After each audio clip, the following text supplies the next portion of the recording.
Hi, I'm Helen Bauer, and this is the Heart of Hospice podcast.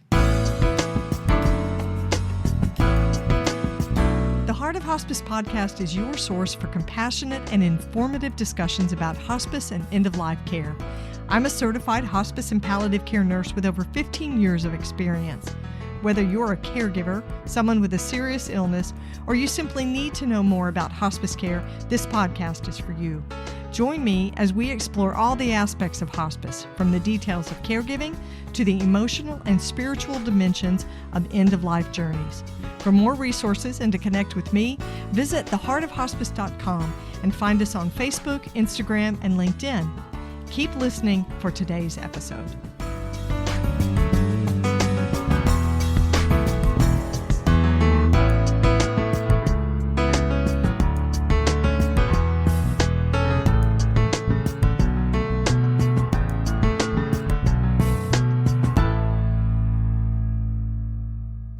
This is the Whole Care Network.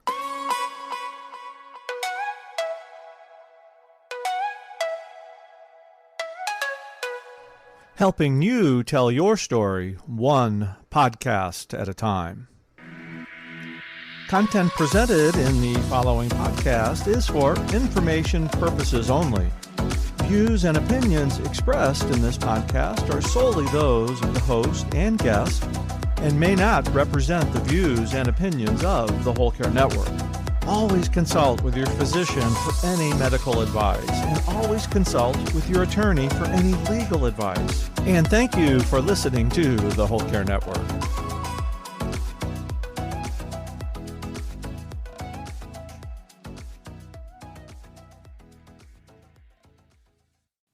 This episode of The Heart of Hospice is being sponsored by Care Boss, the latest book by Jennifer O'Brien. Care Boss is the book that reminds family caregivers that they are the CEO of their loved one's care. Jennifer has served in healthcare leadership for over 35 years and was also the personal caregiver for her parents and her husband. Care Boss is written to empower caregivers, but it's more than just a book. It's a workbook and organizational tool as well. Check it out at jenniferaobrien.com. Psychiatrist and author Dr. Robert Klitzman is here to talk about his new book, Doctor, Will You Pray for Me? Medicine, Chaplains, and Healing the Whole Person. Dr. Robert Klitzman is a professor of psychiatry at the Vagelos College of Physicians and Surgeons and the Joseph Mailman School of Public Health, and the director of the online and in-person bioethics master's and certificate programs at Columbia University. Dr. Klitzman has written over 180 scientific journal articles, 10 books, and numerous chapters on critical issues in bioethics. He's a distinguished fellow of the American Psychiatric Association and a member of the Council on Foreign Relations. He's also a regular contributor to the New York Times, CNN, and Psychology Today. You can find Dr. Klitzman's book, Doctor, Will You Pray for Me? Medicine, Chaplains, and Healing the Whole Person on Amazon and most major booksellers. This is a fascinating interview today. I hope you get as much value from it as I did. Dr. Klitzman and I talked everything chaplaincy today. He shares a personal story of his own around his sister and her death on 9/11, talking about how it inspired him to write the book. He says that he discovered there are many misconceptions about the work that chaplains are doing, not just among patients and families, but also among his physician colleagues. Robert's personal experience showed him the value of the work of chaplains, and he tells a lot of special stories that show those examples. Chaplains, he says, help people find meaning in a point when the patient is facing an existential crisis. He says that detached concern is the traditional way that physicians are trained to approach their relationship with patients, and that chaplains have the ability to help physicians connect with patients and families better, to be liaisons and advocates and mediators. So much to unpack about chaplaincy today. We're going to take a deep dive into this. I hope you enjoy it. There's a lot to learn.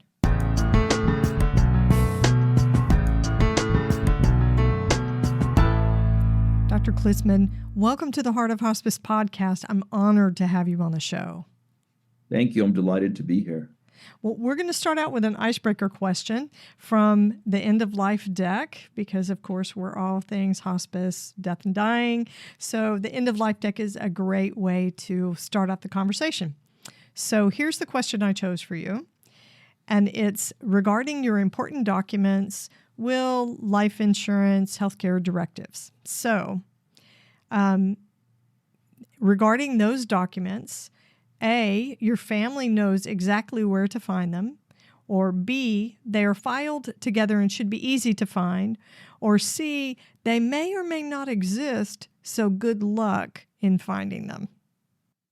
My family knows where they are, but that's partly because I have worked with many patients and families where it was unclear where they were.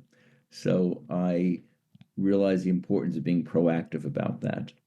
Yeah. I had a guest on one time whose father-in-law had died, and he said they decided they would call it the 18-month scavenger hunt while they looked for all of his documents and advance directives. He said it was a mess. A mess. It's a big problem, yeah. Yeah. Yeah. And I have to confess that my advanced care planning is not complete. I'm probably one of thousands of healthcare workers, even end-of-life workers, that recognize the value of it, but it's, do as I say, not as I do. So I don't have mine in place either. Well, I wrote a book a few years ago called When Doctors Become Patients, and I interviewed 75 physicians who became patients, and I was interested in what they now know and do differently with their patients, having been a patient themselves with a serious illness. And a lot of them said to me, I know I should get an advance directive, but I haven't yet gotten myself to do it.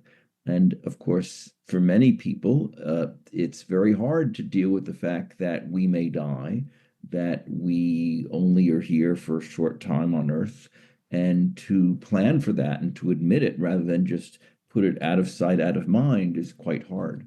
Do you think that people who work in healthcare with the seriously ill or the dying, do you think we're any better at getting those documents done, or do you think we're worse? I don't think we're worse. I think it's surprising that healthcare providers who work with patients with serious illness aren't better than they are, because they have seen how many patients don't have advance directives, and there are often, unfortunately, conflicts that ensue between family members about what mom would have wanted, for instance, or dad would have wanted. Right. However, it's still emotionally hard. Yeah, it is. And even though you see those scenarios, when you start applying it to your own life and thinking about your own family, because I have attempted to get started, and boy, when you start adding in the dynamics and who do you think in the long run, right? I'm anticipating this is 30 years from now for me, that who's going to be around and be responsible and who would respect your wishes and not try to go against the flow of what you originally said you wanted. It gets really, I found it overwhelming. I really did. Yeah, well, I think it's also a reason that it's good to have people who work in hospice as professionals to help walk patients through this, and family members and doctors. I think also nurses often need more training to be able to talk with patients about this, because it's uncomfortable for all of us. And doctors and nurses and other healthcare providers are only human. And of course, doctors and nurses often also don't like to admit that, gee, we may not be able to keep all our patients alive. And often that's seen as failure if patients die, unfortunately. The fact, of course, is that we all die. But seeing it as failure, I think, is yet another impediment to be able to deal with it as well as we can. Absolutely. So you are a professor of psychiatry with a focus on bioethics. Yes. How did you become interested in this very narrow topic of the role of chaplains in end-of-life care? So thank you for the question. A few reasons or why I got interested in this. One is I've had the fortune of working with some wonderful chaplains through my career. Particularly, I'm on the hospital ethics committee where I work, and there have been wonderful chaplains there. And I also came to chaplains because As I mentioned, I wrote a previous book called When Doctors Become Patients. And when I interviewed doctors to see how they change what they do, a lot of them said, when I asked how have you changed, they would say, well, patients used to say to me, Doc, would you pray for me? And the doctors would tell me, I'd go, yeah, whatever. I'd poo-poo it. And then I became a patient with a serious illness and realized how important spiritual and existential and religious issues are. And yet I have no training to address that with patients. So that got me interested. I was struck by that. And then the other reason I got interested in this whole area, it was personal. So unfortunately, as I write in the book, my sister died on 9/11. She worked at the World Trade Center. And so she called her best friend at 8:30 in the morning that day, and no one ever heard from her again. And we had no body. The building went up in smoke. We didn't know if she was alive or dead or wandering the streets unknown. We just never heard from her again, and there was no body. And it was a very difficult time. It was a difficult time for many of us in New York and in the country and in the world. But I wondered, why me? Why was our family affected? And it was very hard to accept that she was just gone. And we had to, so we had to go and report her as a missing person to the FBI. I had to eventually clean out her apartment with my family and get rid of her belongings. And then my body just gave out. And after a few weeks, and I thought I had the flu. I just felt comfortable laying in bed. I didn't want to watch TV or watch movies or read books or go to work. And friends said, well, this is grief. And I said, no, I have the flu because it hurt physically, like it hurt for my body to move. And I'm a psychiatrist. And we look down at people who somaticize. So we say a lot of primary care docs say that a huge percent of the patients that they see are complaining of aches and pains where it's really, quote, all in their head. And we sort of look down at that. But I realized how much grief, of course, my friends are right that it was grief, but I realized how much grief and suffering can be physical. And that it can be just, we know that these are biochemical processes going on in our body. So during that time, I went to my temple. I'm Jewish. I went to a church. Friends of mine liked that told me to come. I went to a Buddhist temple where we walked around and rang bells, and none of it did much for me. But then one day, just sitting in Central Park in the middle of the day, and I saw the wind blowing and blowing through the grass and through the leaves, and I thought, well, nature goes on. And that was very reassuring to me. And I realized how important spiritual issues are. And yet, in my training as a physician, I'd had no training or background or lectures on this. So I remember at one point, and I describe this in the book as well, as an intern, I had a young woman as a patient who was dying of cancer, who was Catholic, and I can tell that her Catholicism was very important to me. She had a cross that she'd put up at the foot of her bed, and she wasn't doing well. The chemo wasn't working. It was clear she was dying, and at first she would look at me with hope, and then she started to, over the week, just look at the wall and wouldn't look at me. And then one day, and so I said to my supervisor, I said, well, should we call a priest? And he looked at me as if I was crazy, like as if I had said, well, should we call a voodoo doctor? Like, what do you care? Yeah, the shaman.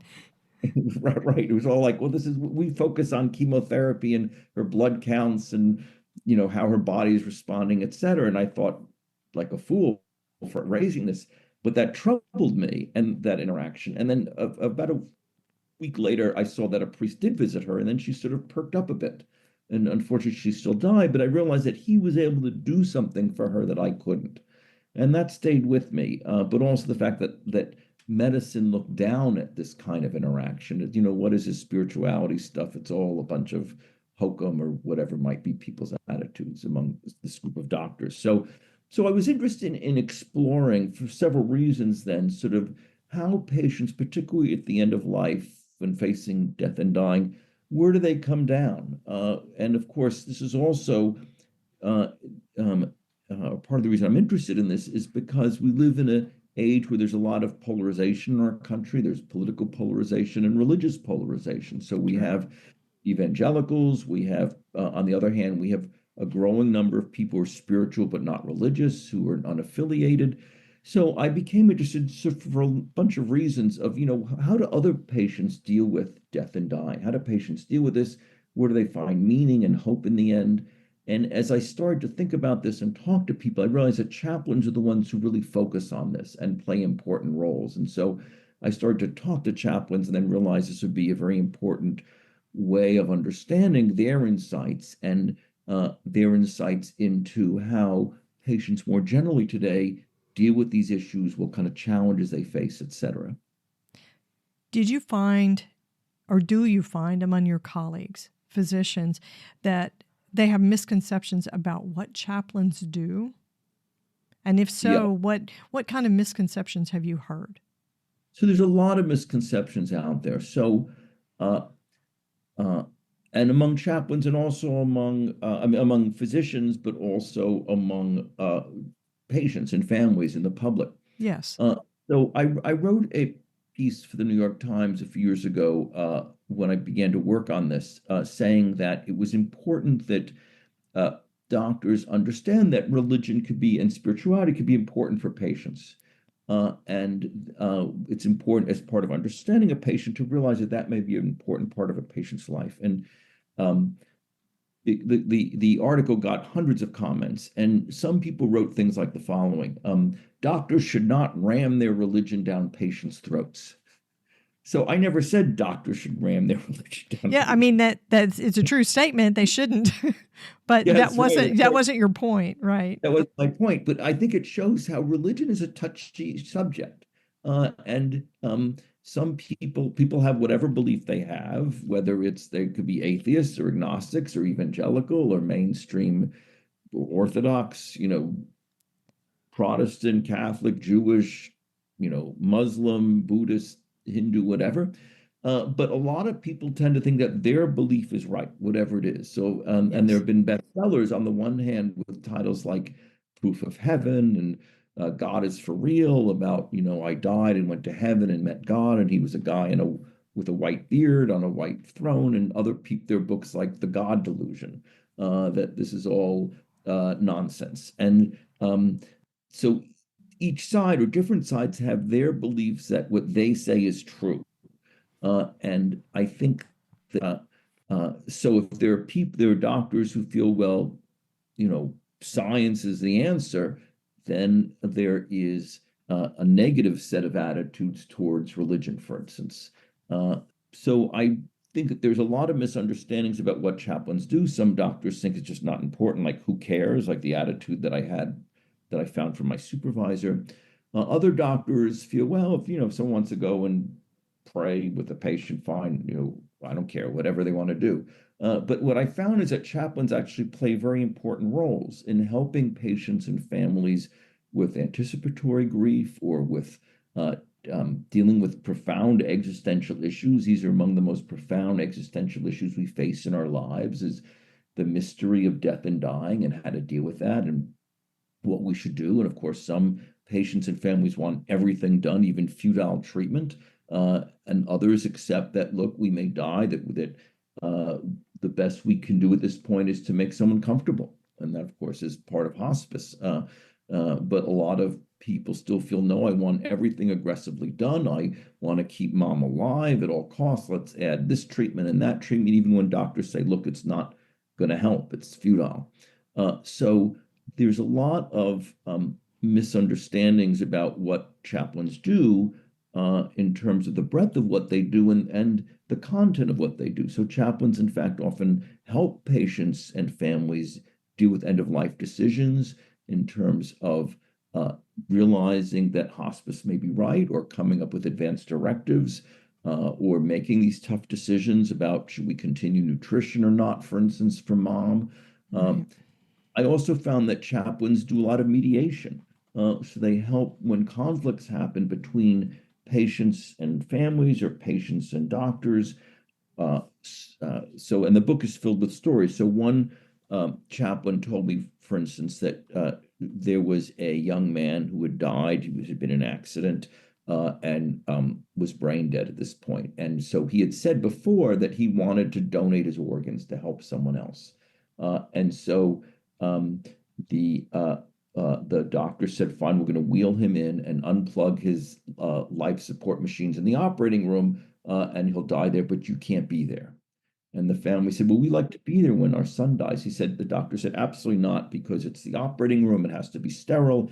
The organs have to be harvested. I hate that word, as quickly as possible, and you'll just delay things. So they said, well, then maybe we don't want to give the organs. So there got to be just this butting of heads. And the chaplain said, well, let me talk to everyone. And the chaplain finally arranged that the family said they would go in the operating room for just 2 minutes when their son dies. When they unplugged, they would gown up and then they would leave. And the surgeon said, okay. So the surgeons rolled the patient in, the young man, the family gowned up. They were there, and the chaplain said to the family, did your son have a favorite song? And the mother said, Amazing Grace. So they all sang Amazing Grace, and the family sang, and the doctors joined in, and the nurses joined in, and everyone joined in singing, and then everyone started to cry. And then, but at the end of 2 minutes, the family left. And as they left, the mother took hold of the chaplain's hand and said, thank you so much. We got to sing my son into heaven. So those kinds of moments, I think, are special, obviously, and make a big difference for a family, and depending on the situation, for families. And that's something a chaplain did that no one else was going to do that. Another example, for instance, is there was a young boy who was dying, another young boy dying of cancer, and the mother had been going all over the country trying to get care for him, and it was clear he was not doing well and was going to die. And the mother wouldn't want to hear it. When the chaplain tried to say, we should, it looks like the treatment's not working, the mother would literally put her fingers in her ears and say, la, la, la, la, la, I can't hear you.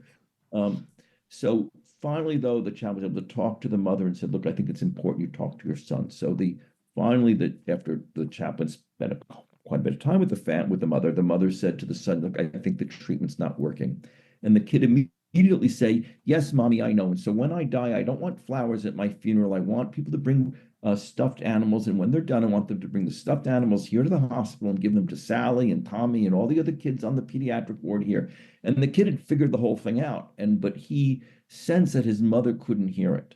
And so, but the chaplain when the kid died, the mother arranged for the toys to be brought to instead of flowers at the service, and then brought them to the hospital, to the pediatric ward for the other kids. And it was just a wonderful thing. But again, that's something the chaplain arranged. Like, no one else was going to arrange that or be concerned about that. And so I think it speaks to the ways in which the kinds of roles chaplains can have with mediation, often with finding things out about patients. So another patient, the chaplain told me, came in with abdominal pain and got $1 million workup, and they found nothing. And a few months later, he came back with abdominal pain and got another $1 million workup, and they found nothing, and then came back again. And finally, the chaplain said, well, let me talk to this guy.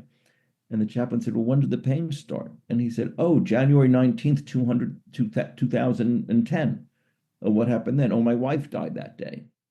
And so no one had sat down and talked to him about what was going on. And so I think it shows how chaplains can play a lot of important roles. Particularly, we have very fractured healthcare systems at this point. Everyone's busy, and all the staff have to be on computers, entering data into electronic medical records. And chaplains have this ability to have time to talk and get to know patients and families and find things out and help them. So I think they play these very important roles that are often misunderstood and not appreciated. I think it's a big problem. And that's part of why I wrote the book, is to show, look at all the amazing things chaplains do and can do, and how they can help patients and families. Absolutely. I was struck by what you were saying about how physicians sort of discount the impact of grief and the psychological and the spiritual on the physicality, the physical problems that a patient might experience. But when you're talking about treating the whole person, mind, body, spirit, you can't discount or separate one from the other. Physical ailments affect you spiritually, affects you emotionally. You can't split those things apart. So Absolutely. the chaplain is the specialist. He's the expert in those things. This conversation is so good, but we're going to take a quick break. Hang on for more great content. This episode of The Heart of Hospice is being sponsored by CareBoss, the latest book by Jennifer O'Brien. Jennifer O'Brien has served in healthcare leadership for over 35 years and was also the personal caregiver for her parents and her husband, Dr. Bob Limberg. She is the author of The Hospice Doctor's Widow, an art journal of caregiving and grief.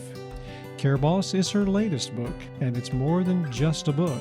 It's a workbook and organizer that enables family caregivers to lead their loved ones' care sensitively and effectively. Jennifer writes with compassion and hard-earned wisdom, and readers will appreciate the empowerment and camaraderie they find in the pages of Care Boss. Care Boss reminds family caregivers that they are the CEO of their loved one's care.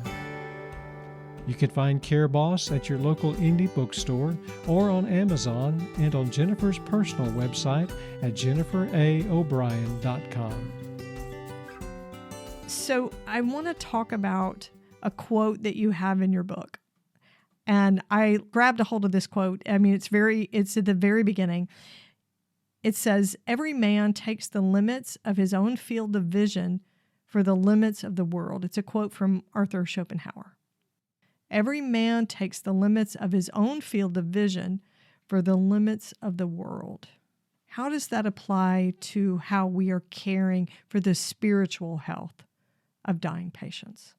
Well, thank you. It's a great question. So to me, what that quote suggests is that, as I mentioned earlier, we all have our beliefs, whatever they are, whether we're evangelical or atheist or agnostic or spiritual but not religious or mainstream fill-in-the-blank religion. And there's a tendency to think, as I said, that our view is right. That, if you're not my view, whether it's evangelical, atheist, Orthodox, Jewish, Muslim, Christian, Catholic, that is the truth. And other people are, I don't want to say no good because they don't have our beliefs. But in fact, this is, these are areas in which, nobody had, as far as I'm concerned, after speaking to chaplains who become very non-denominational, interdenominational, there is no one truth here. As one chaplain told me, there's 1,000 kinds of atheism even. So I think we need to be open-minded is the bottom line, I think, and to realize that particularly with end-of-life issues, the chaplain said that a lot of patients came in with the faith they had and it fell short. So some patients came in and said, I believe this, and then God let me down. Or, I prayed and then here I got cancer. God let me down. Or people say, well, my sister says if only I had prayed more, I wouldn't have gotten cancer. Right. Or I didn't really believe anything, and now I feel like I've been, a mean, nasty guy, and what's my life worth? And what kind of meaning do I have in my life? And so I think the notion that we need to be open-minded, that people change their beliefs, that people look for meaning and purpose and hope, and chaplains help people on their journey in finding that. But the journey it's often a journey. It often looks a little different than people anticipated. We need to be open-minded that other people may think about these things differently than we do. Other family members may think of it differently. The other quote I have in the beginning is from Leonardo da Vinci, which is paint the invisible as well as the visible. And my own sense, there's a lot of things we don't know about spirituality, about the nature of the universe, nature of the cosmos, and we look at that differently. One person I interviewed said, I don't believe in religion, but I believe in the third law of thermodynamics, that energy is neither created nor destroyed, it just goes on, which to me was a very spiritual notion. So I think it's to be open-minded when we're facing the end of life, to sort of embrace that, the fact that we don't know, there may not be much certainty, but that we may need to go from what the limits of our field of vision and realize that that's not the limits of whatever is out there or exists, or who knows what happened before the Big Bang, or, whatever. But, there's a lot of mysteries out there, and to accept that, because I think when dealing with death and dying, there's a lot of unknowns, a lot of mysteries. People want certitude in all kinds of ways, even about prognosis, but there's a lot we don't know. And to be able to suspend belief in that, or I mean, suspend one, accept the fact that we don't know things, I think uh, is very important and can be helpful. At the same time, about chaplains themselves too, we start talking about how people don't understand what chaplains are, and a lot of patients don't. So one chaplain told me a story that he knocked on a patient's door, and he said, "I'm from the chaplaincy," and she put up her hands and said, in the cross, and said, "You are anathema to me, get out. My religion is CNN. I believe in politics and facts." And I said, "Okay," and he left. And the Wow. next, right, right. But he thought, he said she was basically a lonely woman who was dying, and they were in the hospital. So he went back the next day and got up the gumption, knocked on the door, and said, "Remember me?" And she went, "Yeah." And he, well, I know your religion is CNN, but what do you think of what's going on in the world today?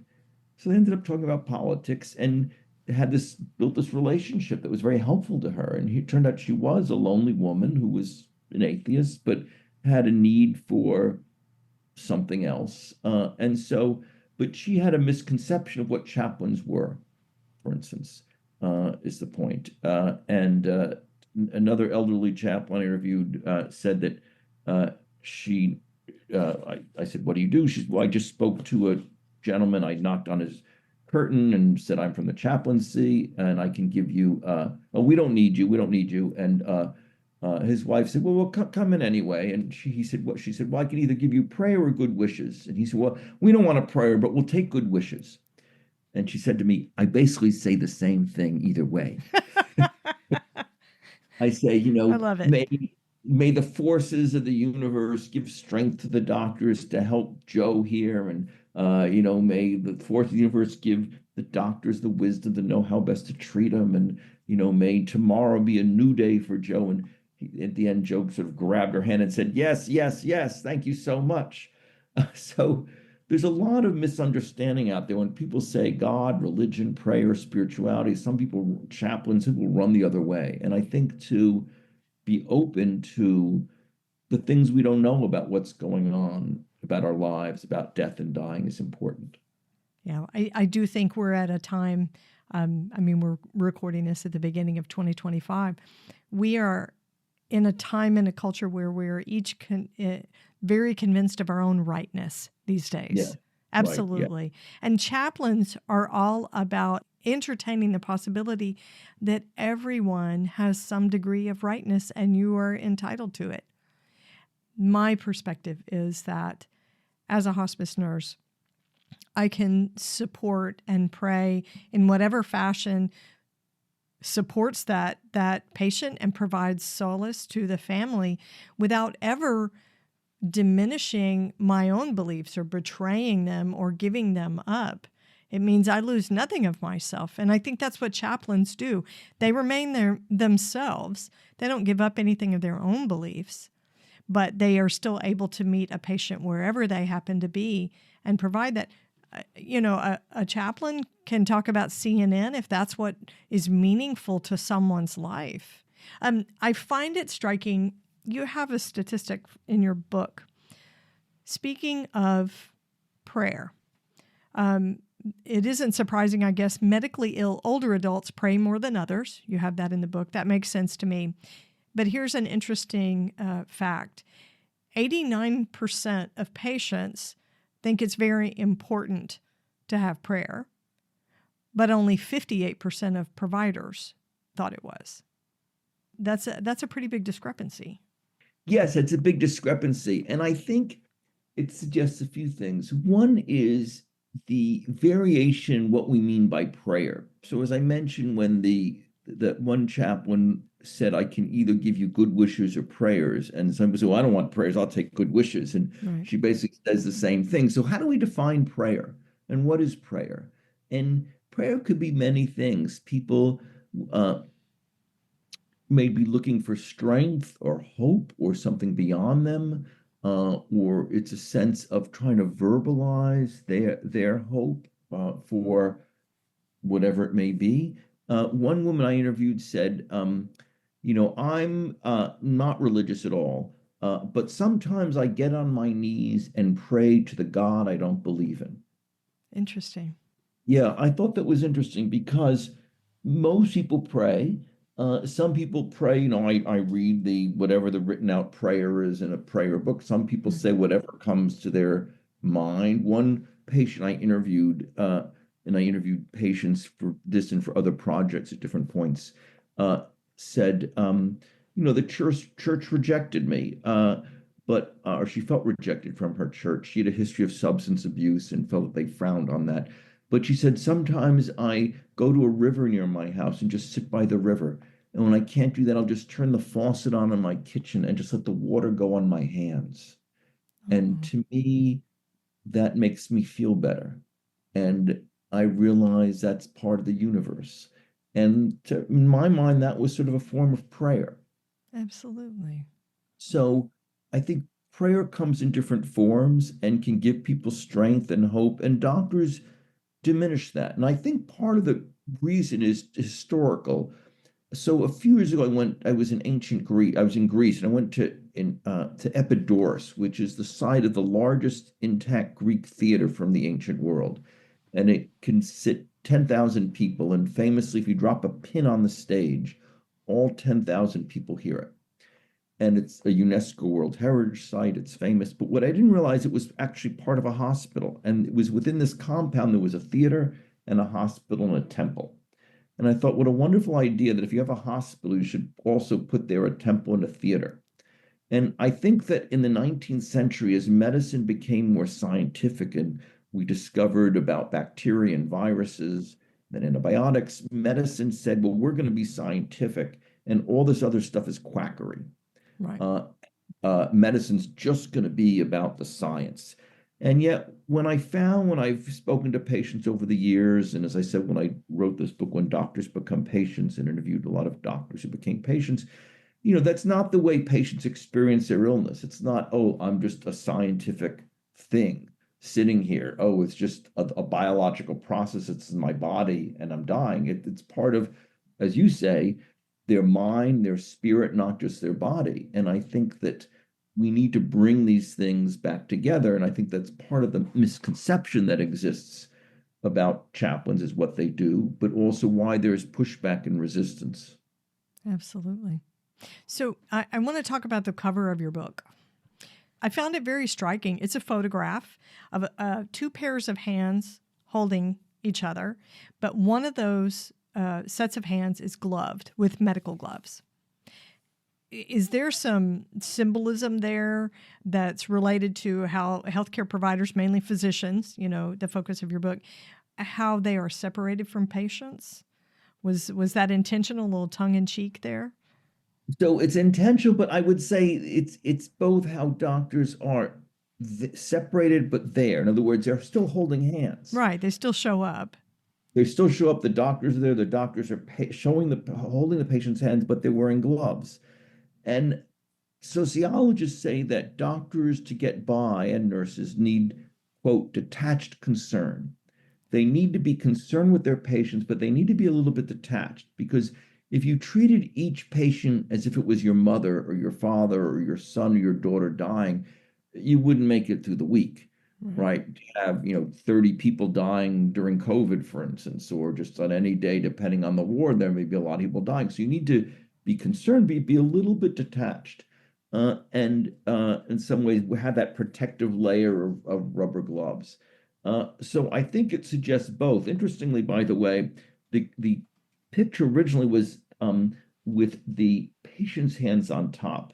It was reversed, and the doctor's hands on the bottom. So the patient was reaching down to the doctor.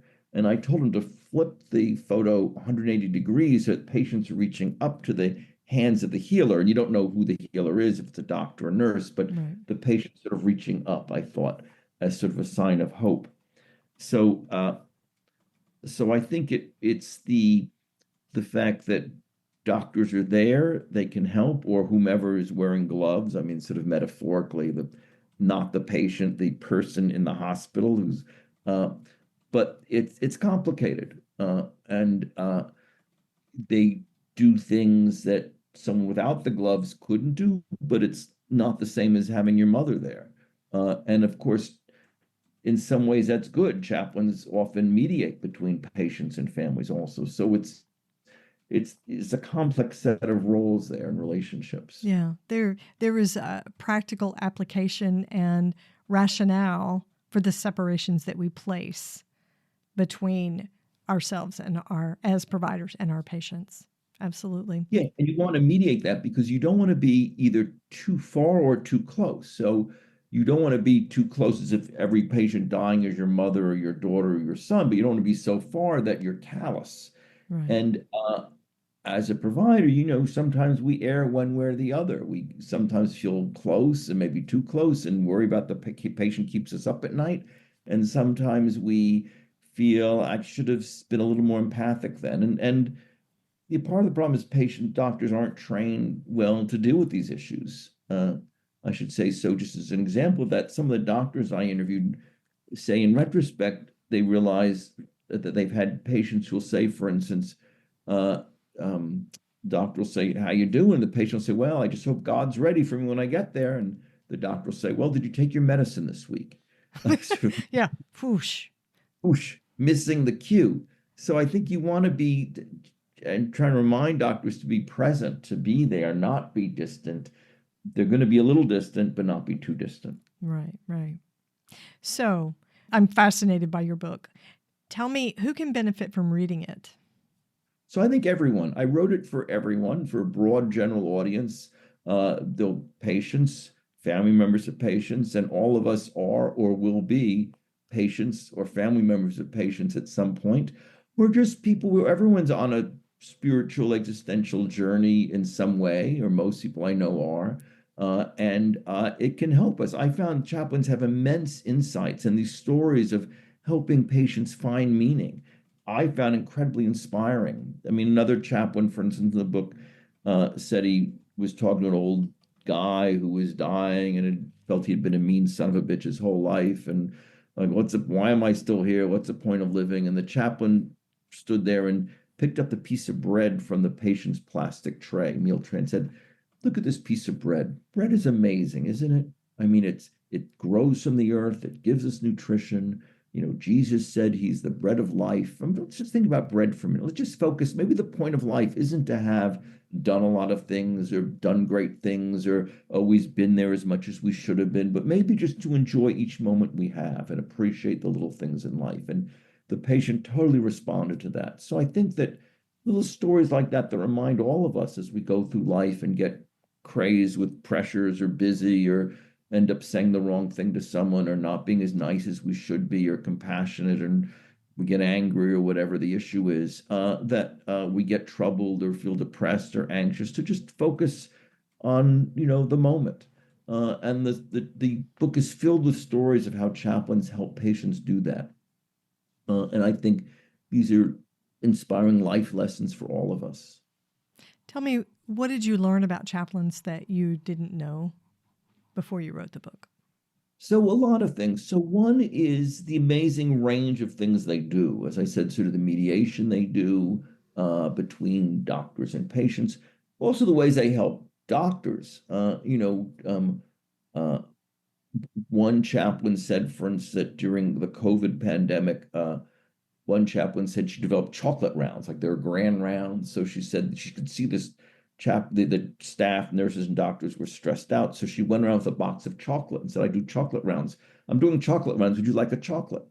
And they'd all say yes. And they'd take a chocolate. And she said, "Well, and how's your day going? What's going on?" And they said, "Well, we just had 3 patients die this morning and blah, blah, blah." And so she was, able to connect. Another chaplain said that during COVID, she put up a wreath on a sort of what became a wreath on the nursing station wall and had slips of paper and said to each person, "Write the name of someone you've lost recently, whether it's a family member, a friend, or a patient." And the wreath soon filled up. And at the end of the pandemic, when it was going down, she was going to take it down and from the wall. And people said, "No, leave this here. It's really a reminder of what we've been through together." Yeah. Chaplains sort of fill in these voids of meaning and purpose and connection and hope in ways that are hard to describe, but important. And I see why, on the one hand, doctors might easily say, "Oh, it's all nonsense." But these are the things that make our lives. Things we all have needs for purpose, for connection to something beyond ourselves. whether it's nature or religion or our families or creative work, whatever it is. And so I think chaplains speak to that. And it's something that in our crazy world, in various ways, it's easy to lose sight of. And I think that chaplains bring us back to that. And seeing how chaplains do that, I think, to me, was incredibly important and eye-opening. So I think the ways that they help, the different ways they help patients, no matter what the patient's belief is, the way they help doctors. The other side is the way they're misunderstood. So they're under-resourced. Yes. Chaplains are outside the VA system. Chaplains are not reimbursed. So hospitals have to cover the costs out of pocket.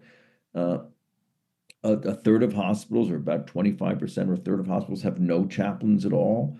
And a lot of hospitals have one or two chaplains who can't see everyone. So I think they need, from a policy point of view, we need to appreciate them more, consider having some reimbursement for them. Maybe if they talk about advanced directives or whatever it is.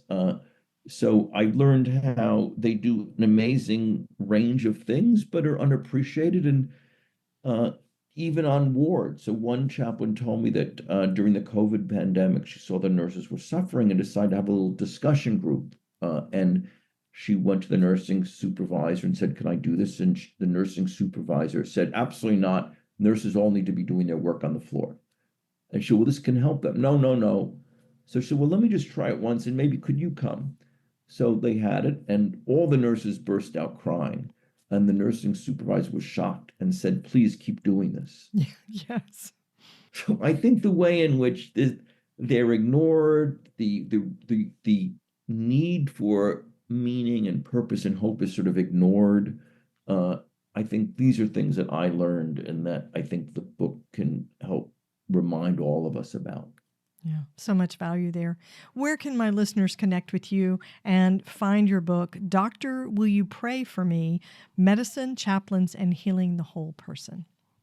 So I'm on social media. I'm on formerly Twitter, now X, LinkedIn, and at Robert Klitzman, Klitzman. And also the book's on Amazon. It's any local bookstore can get it. Just walk in and ask for it. But it's on Amazon. It's on Barnes and Nobles, any bookstore, etc. will have it. The online will have it, and the bookstore will either have it or can order it for you. Awesome. I'll have links in the show notes so that people can go in and connect with you and find the book. My copy gets here day after tomorrow, weather permitting. So, Dr. Robert Klitzman, thank you so much for being on the show. I have enjoyed this conversation immensely. Thank you so much. Thank you very much. Thanks for listening to the Heart of Hospice podcast. Check out our sponsor in the show notes and please leave a rating and review on Apple Podcasts. We would appreciate it if you would share this episode with your friends and family and anyone who needs to know more about hospice. Connect with us on Facebook, Instagram, and LinkedIn. And remember, no matter who you are or where you are in your hospice journey, you are the heart of hospice.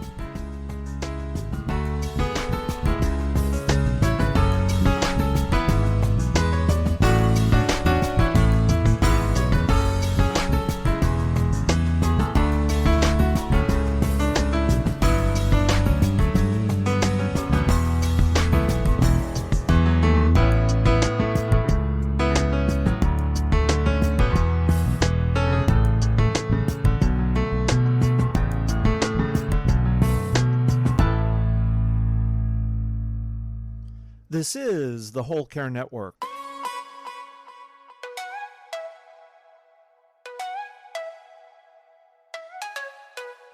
Helping you tell your story one podcast at a time.